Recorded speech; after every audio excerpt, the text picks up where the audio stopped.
Hello and welcome back to the Hazzabhajan YouTube channel. It is Harry here, and today it is time for the return of the Football Alphabet series. For those of you who may be new to the channel and haven't seen any of these episodes before, the concept is pretty self-explanatory. I go through the alphabets backwards because that's what I decided to do. I don't know why, but there you go. I'm going through the alphabet backwards and profiling the best clubs and players whose names and surnames, or primary names, begin with a particular letter. And today, it is the turn of the best clubs whose names begin with the letter I. If you want to check out any of the other episodes of the Football Alphabet that I have done thus far, there will be a playlist link in the description down below and also linked at the end of this video. And whilst you are here, of course, please don't forget, please hit the like button and subscribe to the channel if you haven't done so already. And without any further ado, here is my Hall of Fame of the best clubs whose names begin with the letter I. Number 1. Internazionale. A club who is steeped in tradition and have been giants of the Italian and European games pretty much ever since their inception, Inter Milan are the only team to never have been relegated from Serie A and subsequently to have participated in every single one of its seasons. They were founded in March 1908 after employees at the Milan Cricket and Football Club, angered that the club had a policy limiting the number of foreign players that were allowed into their squad, broke away and formed their own team, which they named Internazionale to reflect their cosmopolitan and all-inclusive approach. By the way, the Milan Cricket and Football Club are now known as AC Milan. Within just 2 years of their foundation, Inter had already won their first Scudetto in a playoff against Pro Vercelli, and they would add a second one in 1920.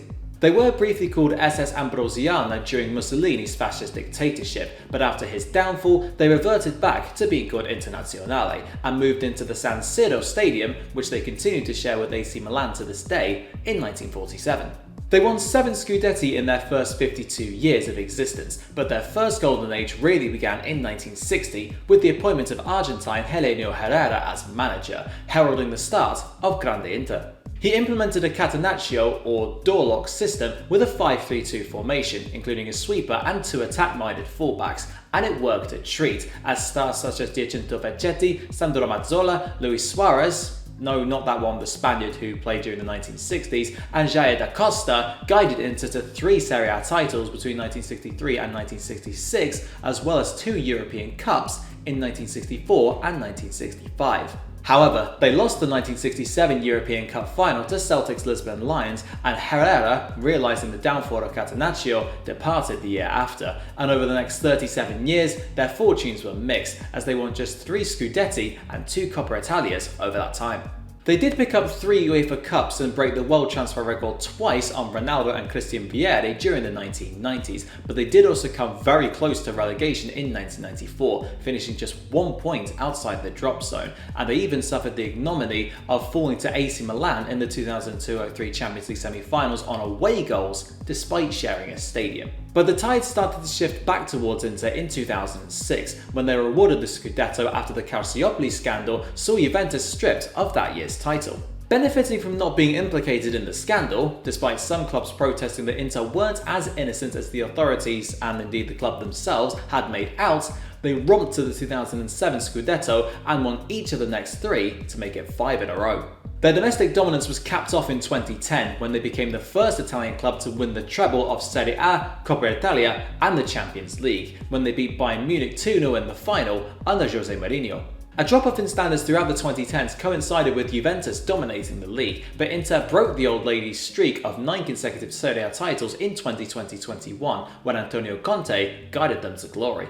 A list of famous players who have played for Inter at some point in their careers is, as you would expect, very long, but let's go with Giuseppe Meazza, after whom the San Siro is officially named, Lothar Matthäus, Javier Zanetti, Luis Figo and Fabio Cannavaro, to name just 5. Number 2. Internacional. From one team named Internazionale to another called Internacional, we move to South America for the first time in this video, and more specifically Brazil, to cover Sport Club Internacional. They were founded in 1909 by 3 brothers of Italian descent, and, as the name would suggest, they were all-inclusive, allowing anyone of any nationality to join their team. They were one of the first teams in Brazil to allow black players to play for them at a time when racial segregation within the country was still very much rife, and they subsequently became known as the People's Club.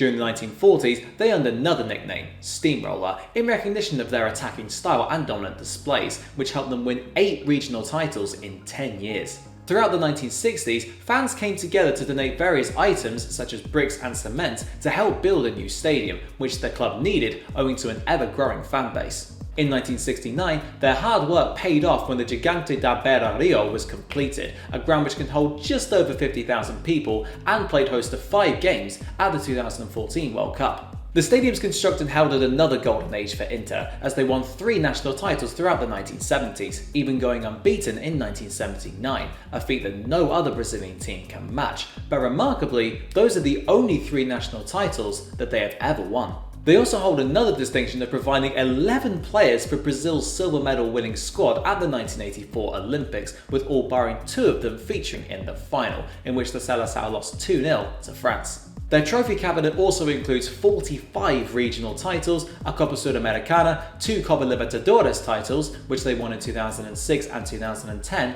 and a Club World Cup in 2006, when they surprised Barcelona in the final to take the title. However, the darkest moment in the club's history would occur just 10 years after that success, as they suffered relegation to Serie B for the first time in their history, although they did immediately bounce back and came in second in Serie A in 2020.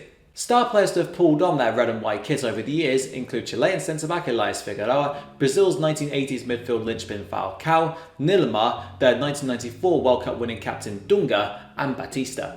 Number 3. Independiente. Moving across to Argentina now, we have our first team that isn't called some variation of Internazionale, as Club Atlético Independiente, better known simply as Independiente, take their rightful place in this video.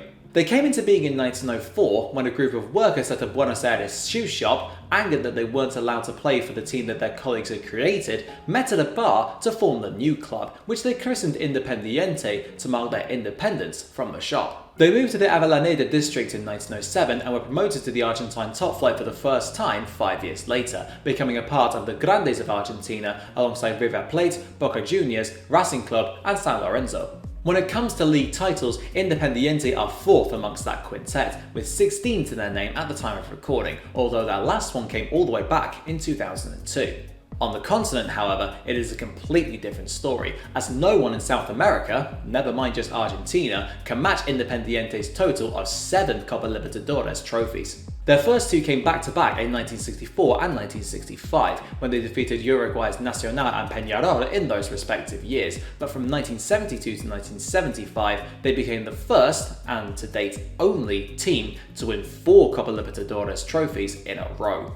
Their 7th and last to date came in 1984, and they've backed this up with 2 Intercontinental Cups and 2 Copa Sudamericanas, the most recent of which came in 2017.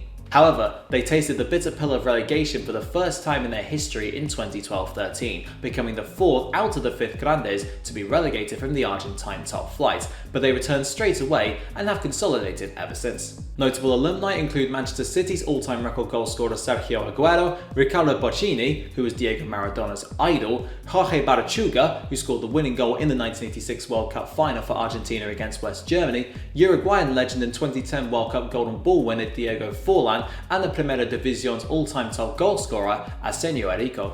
Number 4. Independiente Santa Fe. There seems to be a common theme with teams in this list, as we have our second Independiente in this video, namely Independiente Santa Fe, although I can assure you that the final club has neither Internacional nor Independiente, or some variation of those 2 words, in their name. Independiente Santa Fe came into being in 1941 as an amateur club, but in 1948 they formed a part of the breakaway professional D Mayor League, winning the first championship of the D Mayor that year. When Colombia moved into their famous El Dorado era, with no financial restrictions on signing players and indeed how much they paid their players in wages, Santa Fe benefited from this and snapped up Argentine superstar Hector Real and English trio George Mountford, Charlie Mitten and, most notably of all, Neil Franklin, who was widely regarded as England's best centre-back at the time.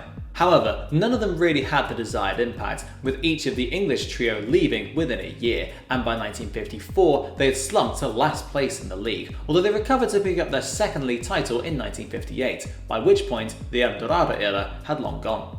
Ever since then, they've added 7 more league titles to their cabinet, with the most recent of them coming in 2016. However, success on the continent has virtually eluded them, barring a 2015 Copa Sudamericana triumph against Huracan, and in 11 appearances in the Copa Libertadores, their best runs came in 1961 and 2013, where they were eliminated in the semi-finals on both counts. Number 5. Istanbul Başakşehir. Our final entrants are by far and away our youngest too, but Istanbul Başakşehir's rise over the last decade or so has been nothing short of controversial. Originally founded in 1990 as Istanbul Başakşehir Belediyespor, they began life in the Turkish amateur leagues and won promotion to the second tier in 1996, but it took them 11 years from that point to reach the Super League. When they did so in 2007, the club, who were owned by the local government, moved into an 80,000-seater stadium, even though only hundreds and sometimes only tens of fans watched their games in the second tier. But despite their lack of support in a region which already had 3 genuine super clubs in the forms of Beşiktaş, Galatasaray and Fenerbahçe, they stayed in the top flight for 6 years. They were finally relegated in 2013 but bounced back the following season, changing their name to Istanbul Başakşehir and also seeing new owners take over the club. Those new owners came from the Turkish Ministry of Youth and Sport, meaning that funding would now come from the central government and thus indirectly from controversial Turkish President Recep Tayyip Erdogan. Erdogan actually played at the first game at Başakşehir's new stadium, which they moved into following promotion and is located, conveniently enough, in an Erdogan stronghold. And he went on to score a hat-trick, with the club retiring the number that he wore in that game, 12, in his honour. Despite every other club in Turkey wanting to see their very quick demise, Başakşehir established themselves at the top of the Turkish game immediately, finishing in the top 4 every year from 2015 to 2019 and even coming runners-up in 2017 and 2019.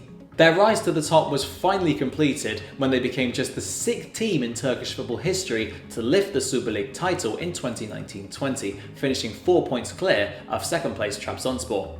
They took part in the Champions League group stages in 2020-21 and even beat Manchester United 2-1 in Istanbul, and although they were knocked out in that group and slumped to 12th in the league that season, they finished 4th last time out. Famous former players include Emre Belözoğlu, who is the club's current manager, Gael Clichy, Emmanuel Adebayor, Robinho and Martin Skrtel. And that just about wraps up today's video looking at 5 of the best clubs whose names begin with I. If you think I missed any out, let me know which ones down in the comments below. And whilst you're here, of course, please don't forget, hit that like button, subscribe to the channel if you haven't done so already, ring the notification bell to be notified whenever I upload a video straight away, and check out the playlist containing all the football alphabet videos that I have made using the link either here on screen or in the description down below. Thank you very much for watching, and until next time, I'll see you then.